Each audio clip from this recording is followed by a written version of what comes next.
Hey, everybody. We are so excited for this one. Thank you, everyone, for joining us. Today, we're digging in on asbestos. Honestly, this is a really interesting one. We've been hosting these little presentations as a way to kind of share with people in our market, share with people on our social media, and also just learn because it gives us a great excuse to pull a whole bunch of experts together and just go deep on something that I think a lot of people don't think will affect them at any point in their home ownership journey, but it's shocking how many homes contain asbestos. So here's our plan today. We've got five of us here who are going to be sharing. We've got three people who are guests. So just quickly, I'm going to introduce them. We're going to start out with Marty. Marty is one of our, oh, Jane, can you hear? What's up? Sorry, I'm getting a screen that says computer audio is being shared and you're on the side. So I don't know if you want to change that. Oh, yeah. Let me see how I do this. Well, no, I don't know. There we go. Is that better? Yep. Awesome. All right. Do the intro again. Let's get it back to welcoming the great Marty. Marty is a home inspector with Pillar to Post. And we're going to start right there just because the first part of really understanding, whether it's something that's going to affect you is knowing if it's something that's in your home. So Marty's going to tell us what to look for. Following that, we're going to talk about removal, remediation, like what it takes to actually get this stuff out of your home. And we've got Stephen, who actually runs a remediation business. So he's going to be able to tell us exactly what they go through to safely remove asbestos from people's homes. And then Travis Buttman is a contractor. So this is something that he runs into on almost a daily basis, just because there's so much in BC. Thank you, Jane. There's so much of this in so many homes in BC, and they've thankfully become really, really stringent in the way that they address building permits and rules for people who want to make, moderate modifications to their homes. So Travis is going to share what you should consider before planning a reno because it's something that a lot of people run into. Then finally, Jane and I are going to have a conversation from the perspective of realtors, just how this affects values, what to expect when you're purchasing, how it might affect you when you're a buyer, what you have to disclose, what you don't. And it's going to be a rip-roaring good time, everybody. Quickly, asbestos has been around for a long time. It's really amazing stuff. And that's why it's so prevalent in homes. Like if you look at asbestos, it's super, or it was, we still make it, believe it or not, in some parts of the world, but it's super cheap. It's an outstanding fire retardant. It's strong. It's light. Like there's a reason that they built this stuff into so many parts of so many homes. And unfortunately, it kills people. It's got these little fibers in it that get into your lungs and they cause all kinds of cancer. So it's really not something that's good. It's perfectly safe if it's left undisturbed. So if you don't go and mess it up, it can sit there for a century without harming anyone. It's when you actually disturb it. So it's not something that people are removing from homes unless they need to change that part of the home. But when they do remove it, it's quite costly because you have to go through a whole process. Okay. So we're going to talk a lot about what that looks like, where you might find it. We're also going to touch a little bit on like where you should stop doing things yourself. I think that's probably one of the most valuable parts of what we'll get out of today is like you're changing a light fixture. Are you in danger, right? Like we want to make sure that even if you're not buying or selling, you kind of understand what you're getting into. So we'll talk a little bit about that, and then we're going to have time for questions. So if you do have a question, obviously, you can raise your hand, you can unmute, and we'll have a bit of a chat. The best way to get our attention, at the bottom of your Zoom screen, there is a reactions button. So if you look at the bottom of your screen, look for the word reactions. And if you click that button, the biggest button, the main option is raise your hand. Not only will that put a little emoji on your screen, it'll also put you right up to the top. So we'll see you right away. And if you don't see that button, it might be nested inside of another button called More that has three little dots on it. So go searching there if you need that. Okay. Otherwise, step right up, Marty. You ready? Get back over here. See, he was trying to sneak out the door. You get back here right now, mister. Yeah, I was just closing my office door. Hello, everybody. My name is Marty Earlitz. I own Pillar to Post Home Inspections. I've been a home inspector for 20 years.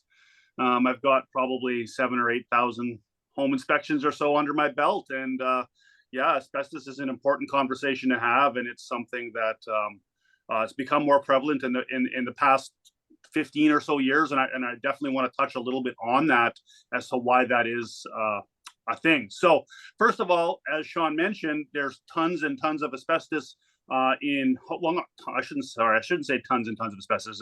There's lots of homes with asbestos in them. Basically, any home built prior to 1990 may contain. There were up to 2,000 building products with asbestos in them up to 1990. So what we have to consider is that it was banned in 1990, which means realistically we could find it in our homes up to about early 1992 is generally when they say, mid 1992 is kind of the safe zone when we're like, okay, all the products off the shelves have been pulled. Any builders doing work with the products they already have has been taken away. So we're safe and in the clear. Where can we find it? I mean, obviously lots of different places. The important thing about this whole conversation is with 99% of the products, you do not know if it contains asbestos unless you take it to a lab and they put it under, take a sample and put it under a very powerful microscope to know if there are fibers there. So there's no magic test, there's no magic dye or anything like that we can do to test asbestos without specifically taking it to a lab and having them checked out. So it's in 2,000 building products. It's kind of smattered through our homes. And I'm guessing for most of those, it's like a small proportion.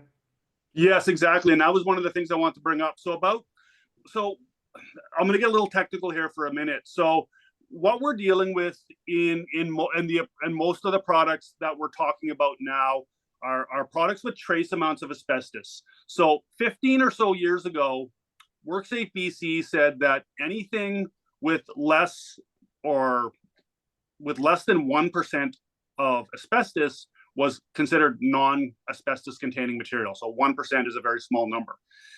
15 years ago, they lowered that number to 0.5%.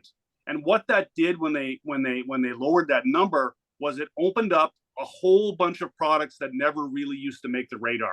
Things like drywall mud, things like popcorn ceilings, things like zonulite and vermiculite insulation.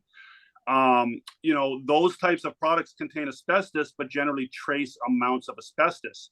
So the reason WorkSafe BC lowered their magic number from 1% to 0.5% was to protect the people who are in the industry dealing with the product every single day that can affect their long-term health from being exposed to it every day. So the average homeowner is not really at risk health-wise to be exposed to asbestos, even though it's in your home. Of course, you should not disturb it, as has been already mentioned.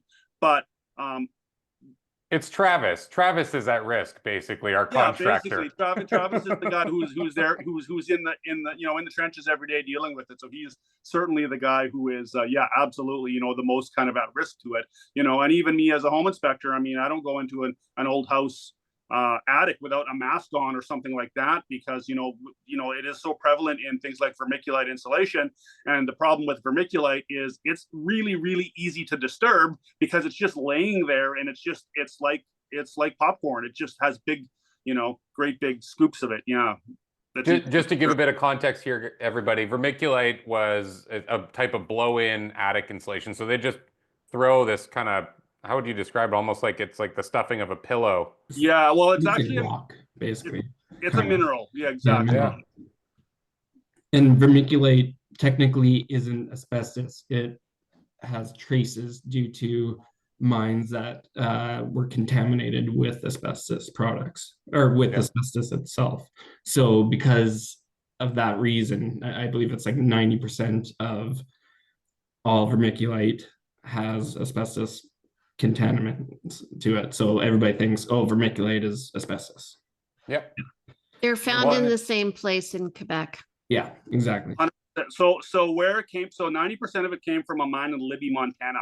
And it all went under the trade name zonulite. So when you have your zonulite insulation, it came from Libby, and Libby, Montana. They didn't know for the longest time that mine had traces of tremolite deposits, and tremolite is an asbestos containing material. until people in the mine started dying of lung cancer, and they were like, oh crap, we better look at what's going on here. And that's kind of when they found it. But it's so the interesting thing about it too is when you look at all the old ads and all the old advertisements and things like that for it, they were like, oh, it's this easy product. It comes in bags.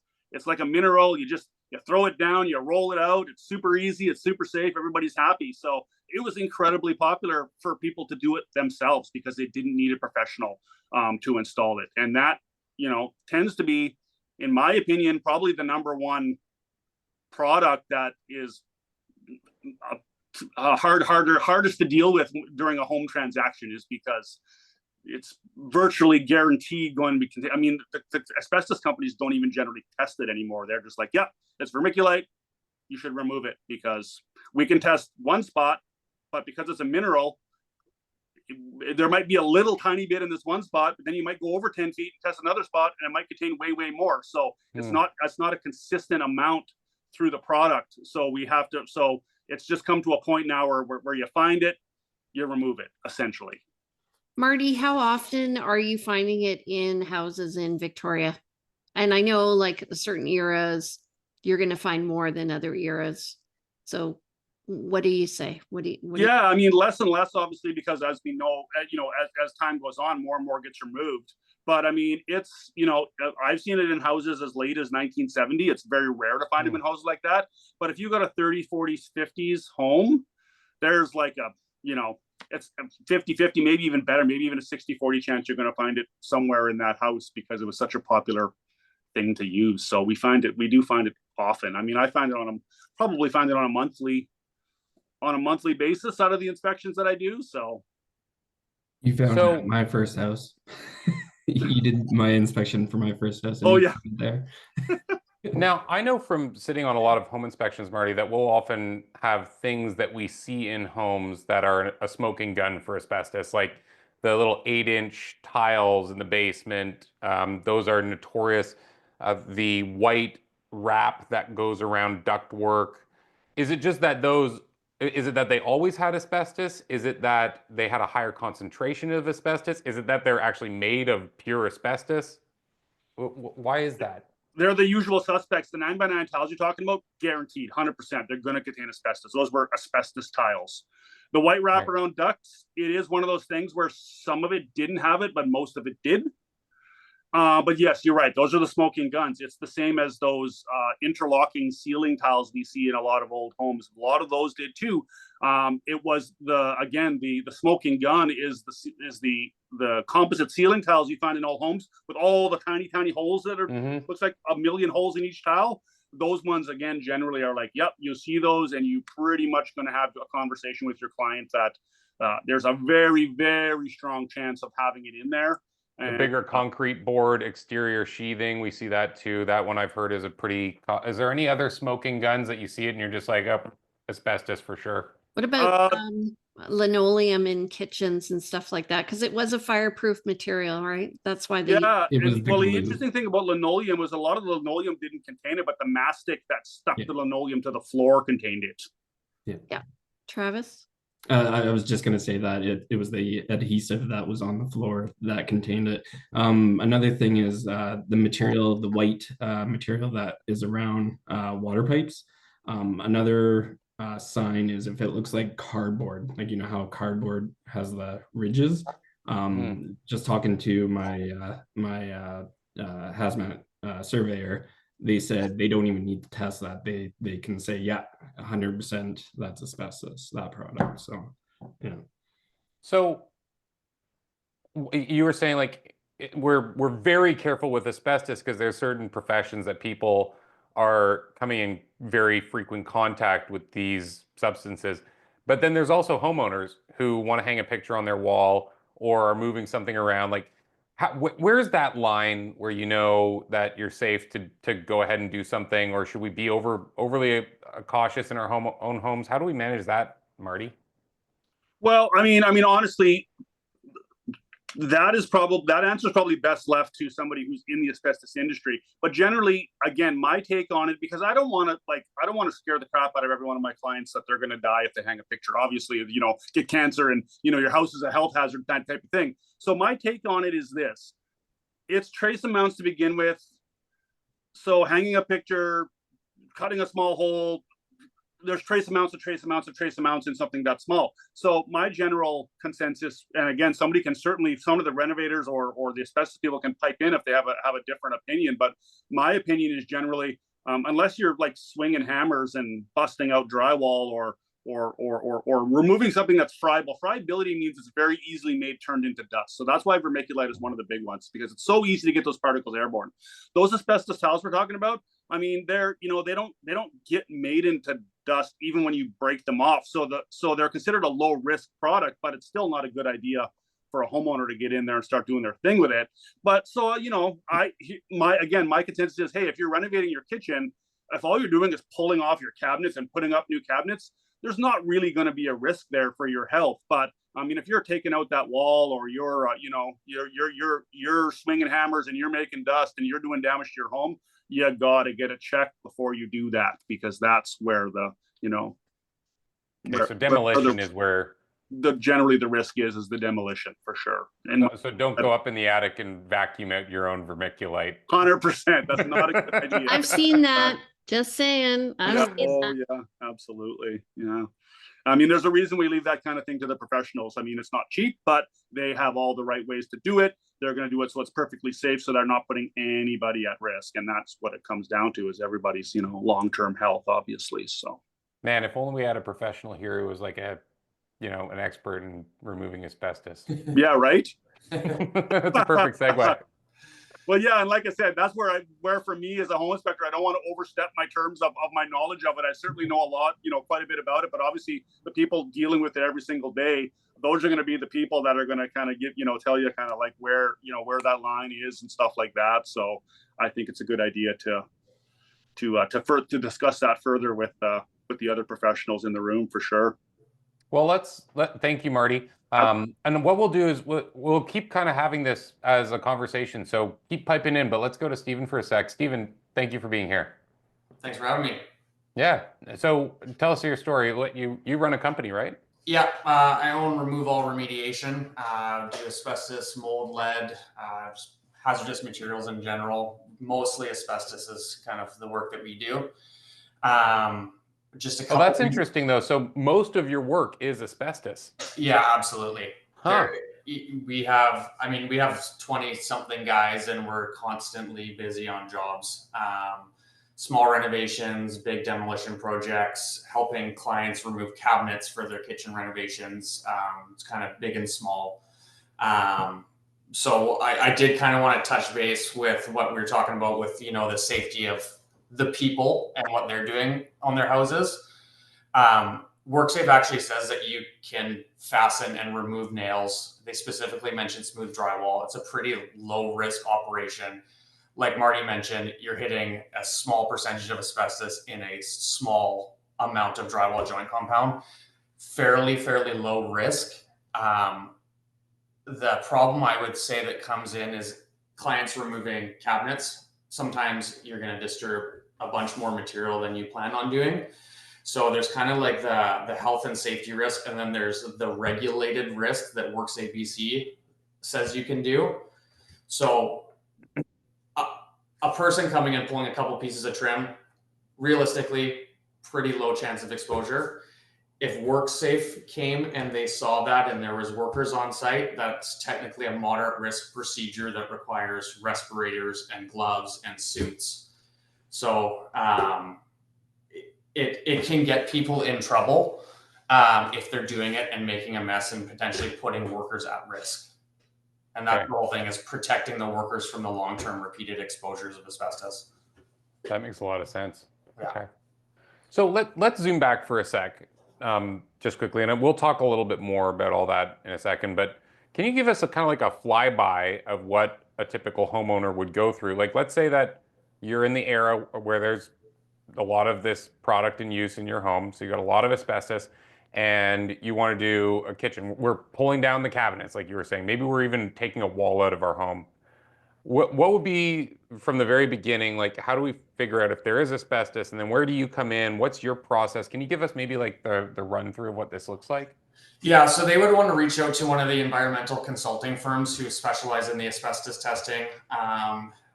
They would attend the site and they would want to know the scope of your renovation project.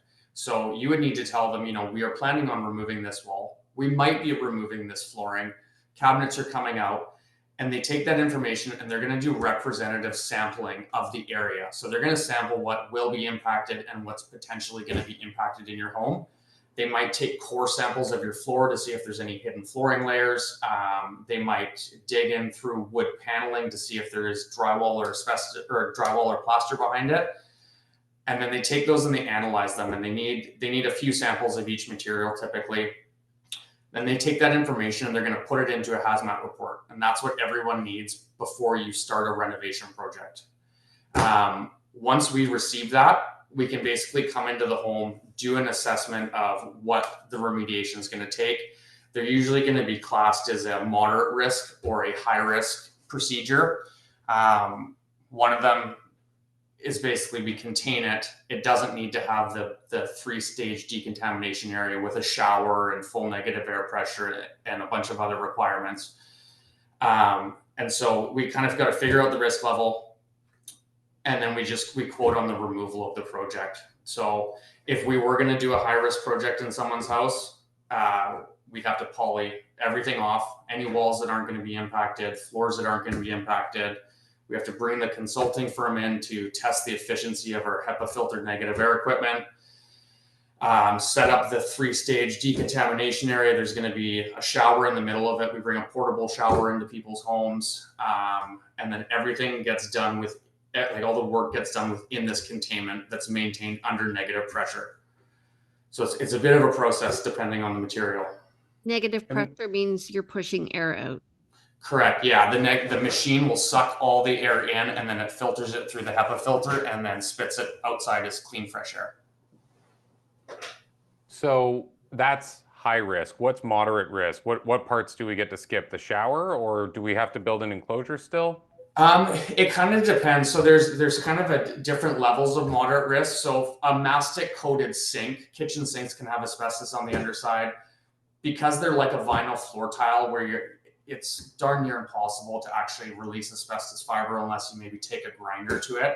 We can do that remediation with just asbestos banner tape up that basically outlines our work area. We would still have to wear respirators and suits and gloves. We would remove that in our little banner tape area, bag it, and then basically the remediation's done. Another form would be we would still need a containment to isolate the work area. We would still need a negative air machine, but we don't need the 3-stage decontamination area with a shower. Okay. Yeah. Where do we send all this stuff? Like, you've got these bags of asbestos. First of all, is it just like a regular garbage bag, or you have like, does it have signs on it? Like, how does that work? And then where does it actually end up? Yeah, so they're like really thick garbage bags. So it's 6 mil poly, so it's like a vapor barrier thickness, and it's in 2 layers of the 6 mil poly. The outside bag has to be labeled with the UN packing number, labeled as asbestos, warning people that it's actually hazard inside that bag. All of that material gets shipped away with a government issued manifest from the Ministry of Environment, and it goes to Heartland Landfill. They actually have an area of the landfill that I like to call Asbestos Mountain. And it's just where all of the asbestos goes. You dump it off there and then it immediately gets buried, and they just keep doing that. Because there's no other way to treat the asbestos waste. It's a nice place to take your kids on a Sunday. It's very nice. So another thing is if it has lead in it, it does go elsewhere. I remember you and I were talking about that. Yeah, so the hazards of asbestos trumps the hazards of lead for disposal requirements. So you can't dispose of asbestos containing material as lead. It always has to go as asbestos, but there is different forms of lead disposal that's required. So it depends on the leachability of the lead. That has to get shipped over to the mainland. Regular lead, Wow. it's a whole other process. So, I mean, this all sounds expensive. I don't know if you're able to, but can you tell us, like, What does it take to pull out a sink with asbestos lining? Is it $200? I doubt. Is it $1,000? Is it $10,000? And then maybe can you give us is it possible to give us a bit of an idea of like what does this actually cost to the end user? So because you need to have the hazardous material report done for your renovation, if it's just going to be a sink, you're probably looking at, I don't know, $300 from a consulting firm to come in, take the test, give you a little report saying your sink is asbestos. On the remediation end, we have to file a notice of project, file safe work procedures, bring a consultant in to do a clearance on it saying the asbestos sink is now removed and gone, and then we have to ship that sink over to Heartland. So a sink could cost on our end anywhere from $600 to $800 to remove, clear, and dispose. So, and that's just if it's a sink. If a sink is on another project when there's asbestos happening, the sink is basically free to get rid of because it's such a minor thing. It's a couple dollars in bags and 4 minutes to remove. What about let's say, I don't know, like a small kitchen, like a 10 by 10 kitchen? Yeah. So for a floor, if what we typically do for like a vinyl sheet floor that's asbestos containing in a kitchen, we want to cut the top subfloor layer out along with the asbestos. It's just way quicker than trying to scrape it off. So if we were going to come in and wrap a whole kitchen on a renovation project, set up our 3-stage decontamination area, have all the consultants in, it can be $3,500 to $4,500 for that kitchen floor. Okay, well that's pretty reasonable. Yeah, I thought it was going to be worse. So yeah, it can be. I'm sure. Depends on what's required. Okay, here's a question. Legally, if an individual who was a homeowner knew how to do all the stuff that you do, could they do that? Like, could they remove a kitchen's worth of asbestos on their own if they did it all right? Are they legally allowed to do that? Absolutely. Yeah. Yeah. Homeowners are allowed to do it. The expectation is that they're going to follow all the guidelines and procedures, including have the clearances by a consultant. WorkSafe BC can only regulate people that are basically employees or people that are covered by them. They can't regulate a homeowner. What they can do though is if a homeowner has ripped out a bunch of asbestos and then they bring a plumber in, that plumber is covered by WorkSafe BC. So that's when the issue can arise because they're trying to protect the workers. That makes sense. Is there any other legislation or otherwise that is designed that would interfere with a home? Like say that someone was DIYing their own house, could they just be cavalier about the whole thing and not wear a mask and hammer their drywall? Like, is there anything stopping a homeowner from going rogue? I don't know. Okay. I think potentially if you have a permit from the city, I think you would probably run into issues, and Travis might be able to answer that as well because he deals with the city probably more than I do. The building inspector would be covered by WorkSafe, I would imagine. Yeah. So if it's a permanent job, the inspector won't go into the house unless he has the air clearance. So with removal, let's say at the end of the whole remediation, they would give me a air clearance saying that everything is okay, you can go in again. So I had to send that to the permit office to the city and say, yeah, everything's clear. And then that's when I can actually book framing inspection or any inspection because they will not go on site. So good. Yeah. Yeah. And obviously the disclaimer, we do not at all recommend that you do this, but it's just interesting to see kind of where the legal boundaries are set up. Yeah, and so one of the things that happens when homeowners do their own remediations, because it sometimes does happen, sometimes they start and don't think something's going to be asbestos containing. People don't realize that asbestos can be in so many products, so they might rip out their floor and be like, "Oh, geez, I should get this tested." To get a consultant to come to provide a clearance for a homeowner completed project, they will do what's called an aggressive air clearance. And what they do is they make sure the area is isolated, and then they come in there with a leaf blower when the air clearance pumps are in there, and they basically agitate all the air and blow all the surfaces to see if there's any dust left in that area. So they're very, very hard to pass. And then they test the dust. Yeah, they have air sampling pumps running while they're doing this. So the air sampling pumps will be sucking in and filtering the air into a little cassette, and then they go and analyze that cassette. It would seem to me that another potential thing, well, even me as a homeowner dealing with it, is getting rid of the drywall on your own. Like when Sean was asking about, how easy it is to do it yourself, I'm like, yeah, try getting rid of your stuff if you didn't do it right, because it's virtually impossible. Yeah. Right. Even for me. Yeah, you run into that issue as well. We're renovating our house, like not our whole house, but a room. And so we had it all tested, but still, even after that, we're we're having a fireplace installed. And so we're building around it, and all the excess drywall's in a bag, and it's labeled drywall, and it's going out separately. They want to see a date on that new drywall on the bottom of the sheet that says that it's not old drywall before they'll let you just get rid of drywall. And it can't be contaminated with any mud at all if you want to just bring it to like Ellis or whatever. But yeah, can be tough for and sure. Sometimes you don't have a piece of drywall with a date stamp on it. Yeah. Exactly. Yeah. So even if it's let's say 1992, like I had this recently, and I didn't have that timestamp, and they still won't take it.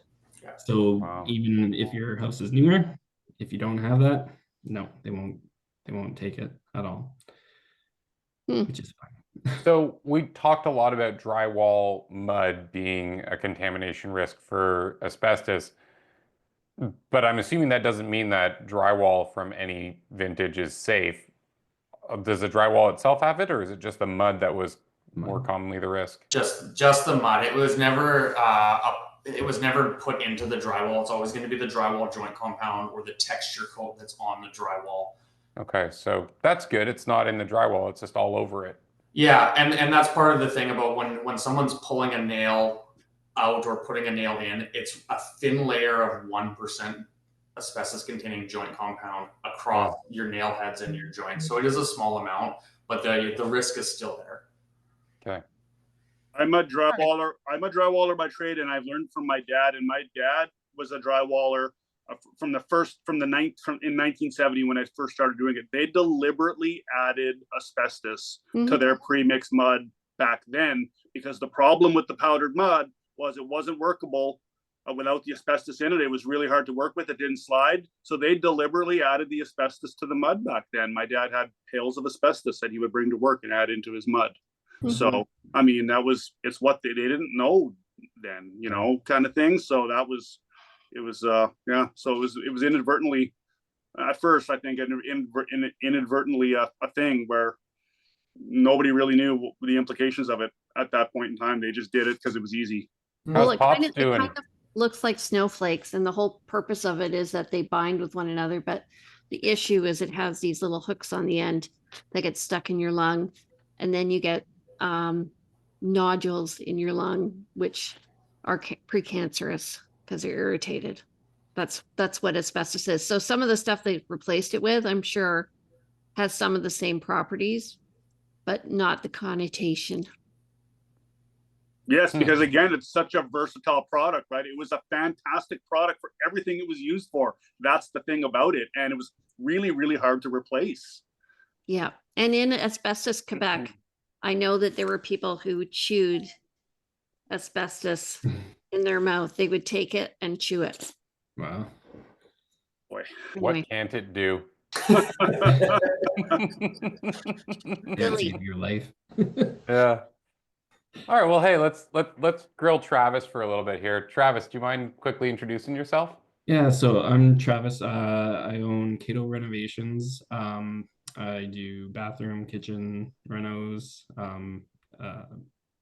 basically everything for renovation for residential homes. Yeah, that's me.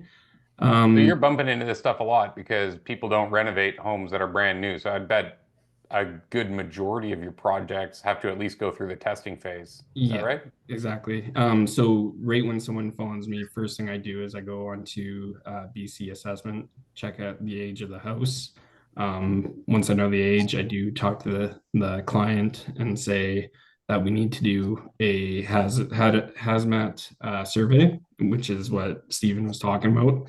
and I help with the process of that. So I normally do a pre-construction agreement with the client, and then I help get that test done. And then once it's back, then we can go through it. And if there's any hazardous, then I would contact Steven or any other remediation company to figure out how to get rid of it. Yeah. Right. Yeah. So aside from the year of the house, is there anything specific that homeowners should bear in mind when considering a reno and they own a home that's in the vintage of asbestos? Sorry, say that again. Sorry. Well, aside from the age of their home, like what considerations would someone have if they're planning a renovation and they're concerned if they might need to manage the asbestos in it? Without the age of the house. Sorry.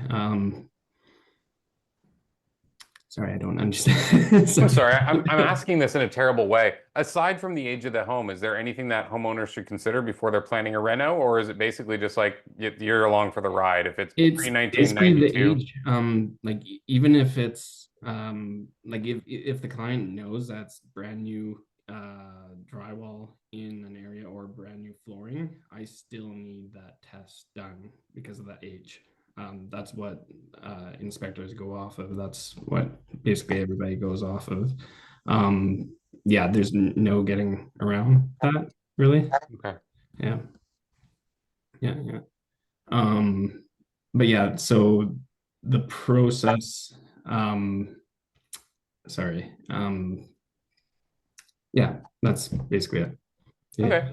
yeah. How like are there some way, let's say that we're in that vintage, we get a bunch of positives when we do our environmental survey.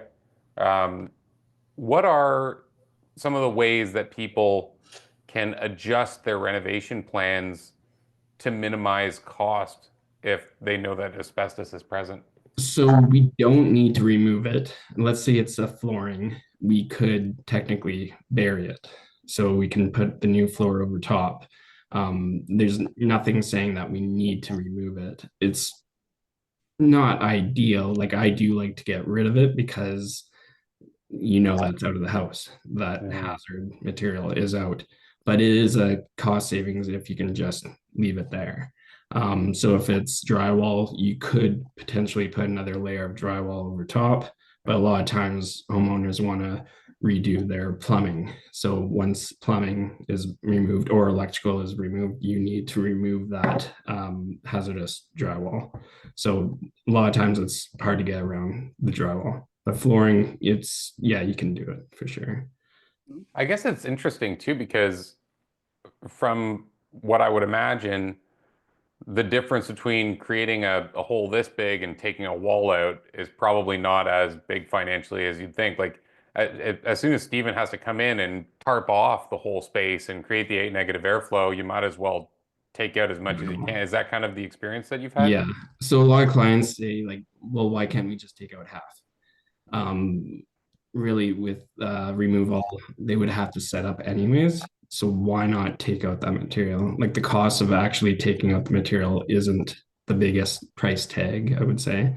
And also let's say we only take out half and I still need to move electrical, like they want a change order, let's say they want a new outlet where we didn't take out the asbestos product. Well, why not just take it out? It's a lot easier just to remove it all. Then my subtrades aren't worried about it. I'm not worried about it. Yeah, it's just so much easier. Yeah. Yeah. Do you do you do you run into situations where the place that you're remodeling is clear of asbestos, but you're like right next to it? Like, is there a guideline for, hey, like you tape this area off or something like that, or you have to tell everyone? Like, how does it work when you're not actually changing the thing that has the asbestos in it, but you're changing stuff right next to it?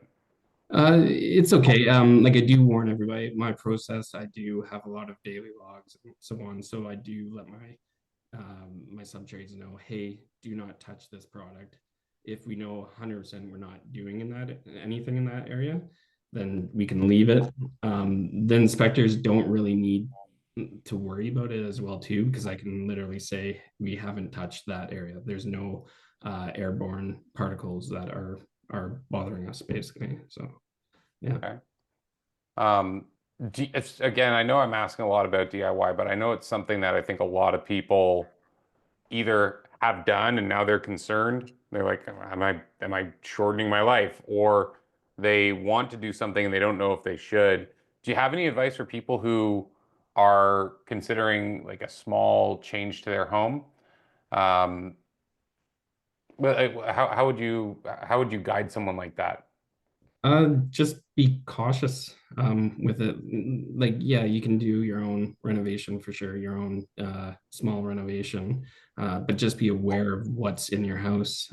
So if you're lifting something up, just know that it could be hazardous. I would do the test as well. Like you can do it yourself. I don't need to do it. A professional doesn't need to get that test done. You can easily phone these surveyors and actually get it done for yourself. And you can tell them what areas you want. So you're going to remove the flooring and so on. You can easily do that. So Awesome. yeah. Joanne, I see you've got your hand up in the air. Yes, we do. Hello. And it's Nancy, I'm Joanne's partner, so I'm with her. Oh, hey, Um, Nancy. Hi, so Travis, you said an option is someone could cover up the asbestos. And then it's not available, the dust isn't there, but Sean and Jane, from your perspective, you'd have to disclose that on the property disclosure or lie and then be found out later that you lied. But assuming you disclosed it, would it be reasonable to assume that you've just knocked the value of your house down because you did a renovation that probably looks amazing, but it needs to be redone because you didn't do it right, you didn't take the asbestos out? That is Putting this the on you, issue. Jane. So most people don't lie. What they say is they don't know because they haven't tested it. So lots of people have put linoleum down on top of other linoleum, like in a laundry room or whatever. And maybe it happened before all the rules and regulations came in. And it, if you want to take it down to the basics, yes, you're going to have to probably, like with linoleum, it's kind of hard to tell until you take it up that you can see what's on the bottom of it. But definitely when we're going around a house, we are looking to see if we can see obvious signs of asbestos, knowing what we know, but not being definitive because that's not our area of expertise. So we can tell when we look at vents, sometimes it's wrapped around the vents. Sometimes it's wrapped around the pipes. And sometimes people, what they do is they put electrical tape over the asbestos on the pipes and then it's encapsulated. And the thing is, what is the likelihood of you going in and we always ask the person, like, if you're going to renovate, yes, this is going to be an issue. Generally, the biggest issue is going to be what's found in the attic. Okay. So, and the seller may not know that there's asbestos and there may be, like I've had vermiculite in an attic and it was so funny because the seller took care of everything else. And I'm like, you just put pink over the asbestos. This was like in the early 2000s. And so then the testing came back and it was all negative. We were like, but it's, Well, I think an important consideration here too, though, is we're talking about, but if we're talking about like cutting corners, or so if you're renovating your kitchen and you want new drywall in your kitchen and you put new drywall over the old drywall, you're covering it up there, but the rest of the house would have asbestos too. So I mean, it wouldn't be like you're just you're cutting a corner or whatever. You're covering up the problem, but you're not. Yeah, I don't. You know what? I don't know if I'm making the right point here, but you know what I mean. It's still going to be everywhere else too. Yeah. So yeah, it kind of comes down to that. I think there's actually a bit of an assumption. The other thing too is you're obliged, like the what we're talking about is a material latent defect here, right? Like it's something that a purchaser couldn't reasonably discern from looking at the home and from inspecting it, that is dangerous to their health or would otherwise make the home uninhabitable. And if there's a product inside a wall or under a flooring product that's encapsulated, and so long as they don't go and disturb it, they're perfectly safe. Well, if they're going to go and disturb that, they're going to go and disturb, say they're, gutting the interior or removing a whole bunch of walls throughout the home. Chances are there's 2,000 other products potentially in that home that could contain asbestos.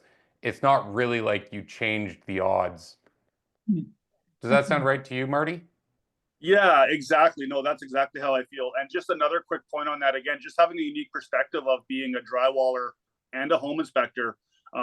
People love to ask me, "Hey, you're a drywaller. How dangerous is it, or how expensive is it to scrape off my popcorn ceiling and skim coat the entire ceiling to make it smooth?"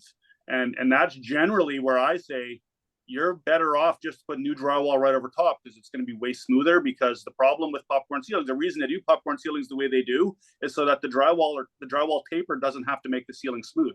So when you're scraping it all off, the ceiling looks like crap, and then you got to try to fix it by putting mud on it. Well, that's not going to always be the most consistent way. So sometimes putting drywall right over top of product, or these 80s homes with all the orange peel all over the walls. I mean, do you want to deal with that in your bathroom renter, or do you just want to put, do you want to just put smooth drywall over top the old orange peel drywall, because it's just an easier solution and it's going to be much, much, much cheaper. Can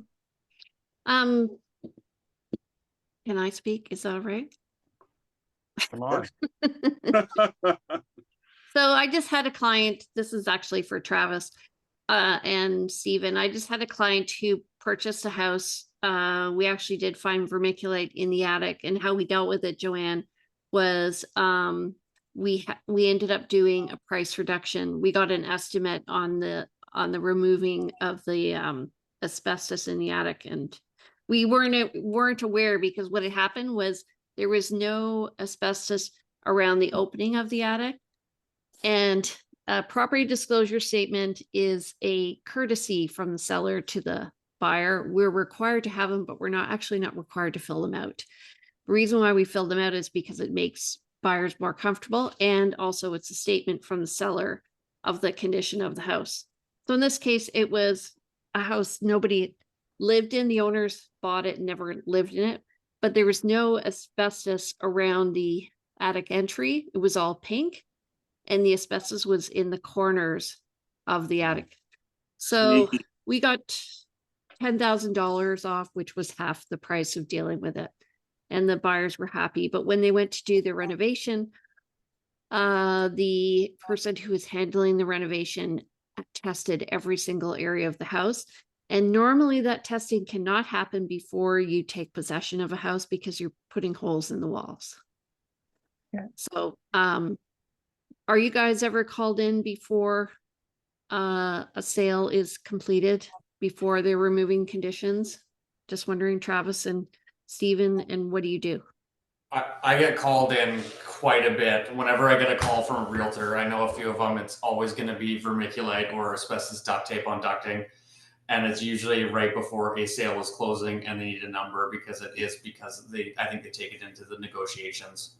Before the subjects are removed, not before closing. Yeah. Yes. Yeah, that's correct. I do a lot of those. I've been involved in some where they want me to come in there and use my best judgment to say, this might be asbestos, and how much would this cost? So it's kind of like, I just don't know, but you could go, the popcorn ceilings might be asbestos, it'll be this much. The floor, it's got a bunch of layers on it, it's going to be this much. There's duct tape there. So I get involved in them quite a bit before, like during the house transactions.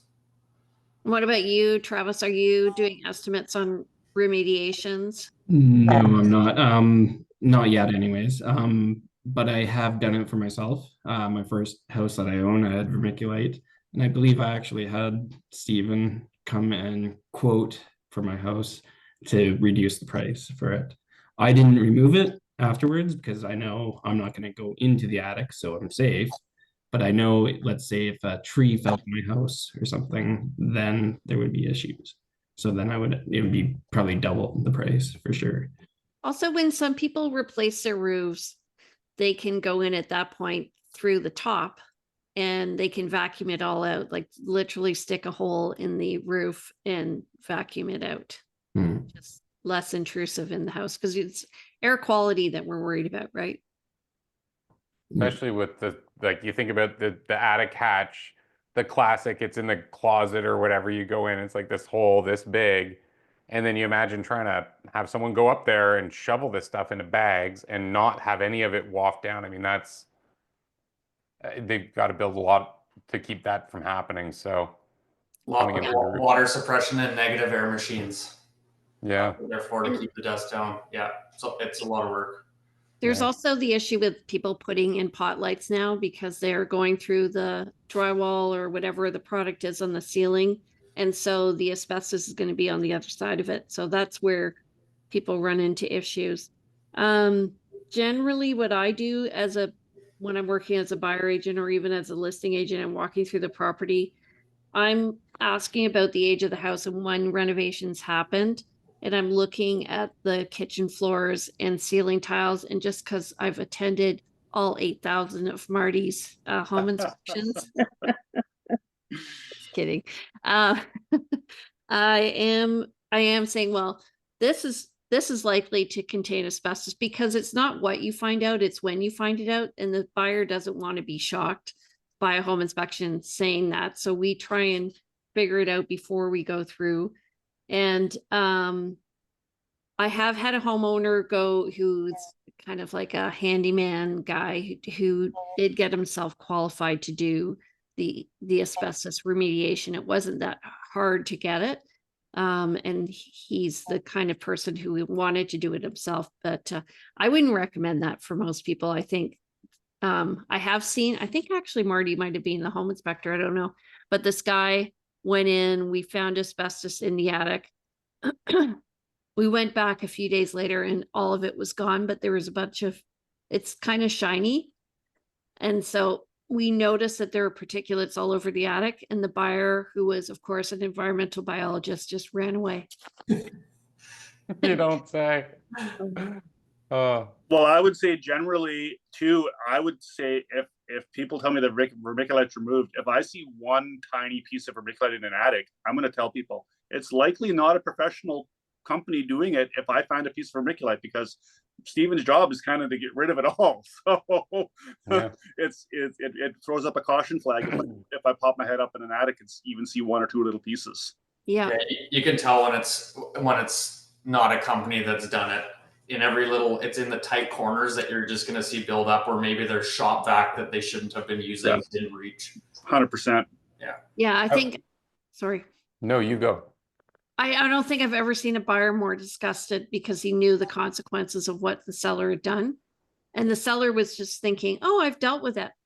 But obviously he hadn't.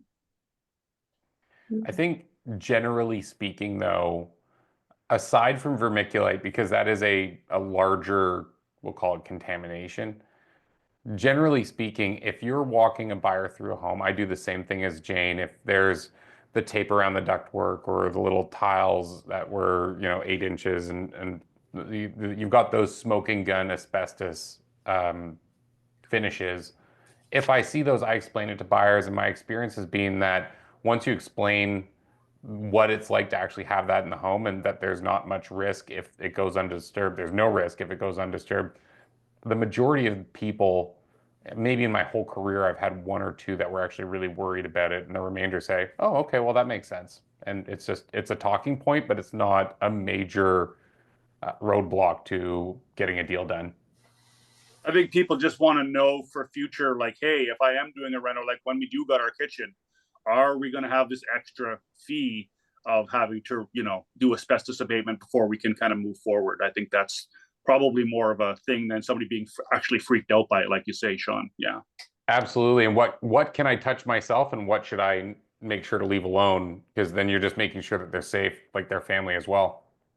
So Marty, you would help with that. You would say, you could do this, don't do this. Oh, sure. Like I said, yeah, we like Sean was mentioned the smoking gun. There are definitely a lot of places where I'm just like, yeah, this very, very likely an asbestos containing product. So, if you're going to be doing anything in this area, you better get it. And, and that's the thing about it too, like, especially with what I tell people, like with Travis, is you're not going to find a contractor to come into your home and not do it anymore, because it's against, as far as I know, it's against the law not to do a hazmat survey on a house that age, or maybe not against the law, but you can get a big trouble for a renovator not to do it. So I think it's like a multi-person thing, but I'm kind of the first person to go in and say, hey, like, these are things you got to think about before, moving forward with everything. So. Yeah, any renovation project now requires the space to be assessed by a qualified person. So I think that they're now requiring sampling for any structure built prior to 2018, because 2018 is the date where they stopped importing asbestos to Canada. Really? Yeah. From China. Yeah. I have a question for you. Stephen, do you do an asbestos assessment of the whole entire house? Because that's what my clients had to do. So then they had a survey, a kind of an asbestos survey of the house, the 360. So my company doesn't actually do the hazmat surveys or reports. We rely on the environmental consulting firms to provide that to us. There is a couple companies that also offer the testing as part of their services. It's just not something that we do. But I would say that the only reason that you need a survey of your entire house is either an extensive renovation or you're demolishing it. Like, you wouldn't want someone punching holes in your upper floor bathroom if you're just renovating your main floor laundry room. Yeah, I felt like it was over the top. So anyway, I guess everybody has their different ways of doing things. Yeah. Curious at heart. I think I'm all out. Jane, do you have any other questions?